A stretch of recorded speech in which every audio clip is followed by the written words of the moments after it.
if I stop to think about it now, that's an insane thing to say. There's no pathway by which eating chocolate or a burger affects recovery, affects VO2 max, affects lactate curves, proprioception, skills, nothing. It's a totally irrelevant. That idea, like clean eating there, that's something that a lot of athletes would have in place. I am an athlete, therefore I don't eat burgers, I can't eat junk food, I have to eat salad and blah blah blah and blah blah blah.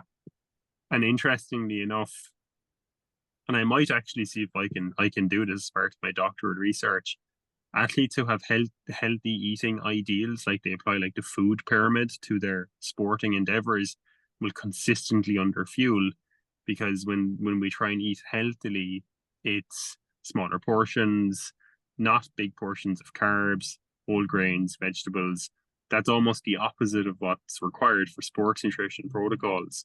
Um, so keep your burger. It's not doing you any harm there. If anything, it'll improve your recovery there, Eric, and maybe Don't bump up worry, your art I level. felt bad for about 30 seconds until the shop hook came on, and then I picked it back up again. There's hope. There's hope. Yeah. You talked about the importance of carbs there. You touched on ketogenic diet before.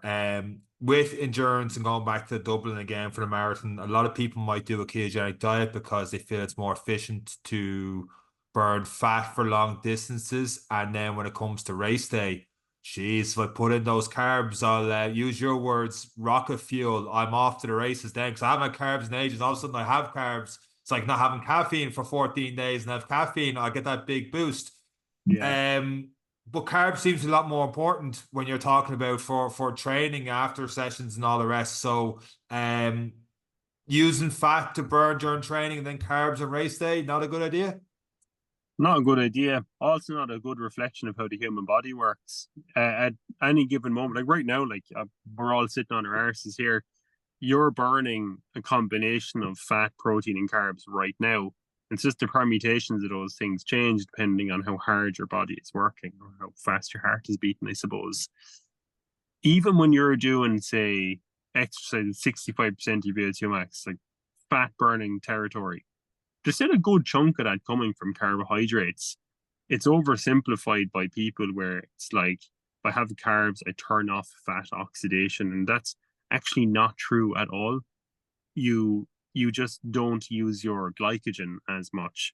So the way to think about this for sports performance, irrespective of whether you're on a high fat, low carb, whatever diet, running out of glycogen is going to make you hit the wall and make you perform very, very poorly and feel very, very crap.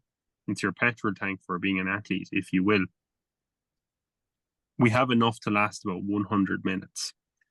If you train fat adapted with the intent of carbon up on race day, we've actually studied that.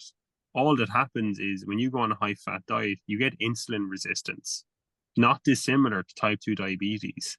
If you then throw in loads of glucose or carbs there, you're actually physically incapable of utilizing them. Furthermore, most people struggle with carbohydrates intra race. If you don't practice fueling for the weeks leading up to an event, there's a very good chance you're going to get sick if you try and take 6 gels going through your Dublin Marathon or whatever it might be. And I guess even if someone here listening is like, well, I just won't take any carbs at all then, and I'll use my infinite store of fat. Like, okay, grand, do that.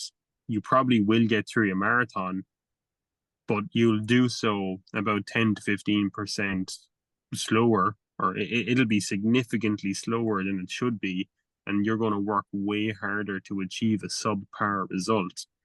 So at every rung of the intensity ladder, being carved up generally results in faster performance, athletes feeling better, less gut issues, even better heat tolerance. I know it won't be hot in October. It's warm today, like in the Kerry Bay Ultra is happening right now.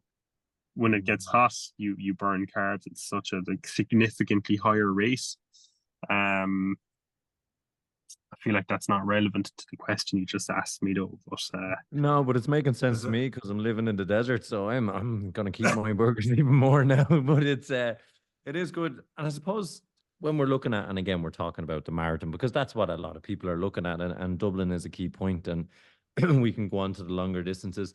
But there's people who are doing their 5Ks, 10Ks, and their half marathons now who listen to us as well, who are finding their feet.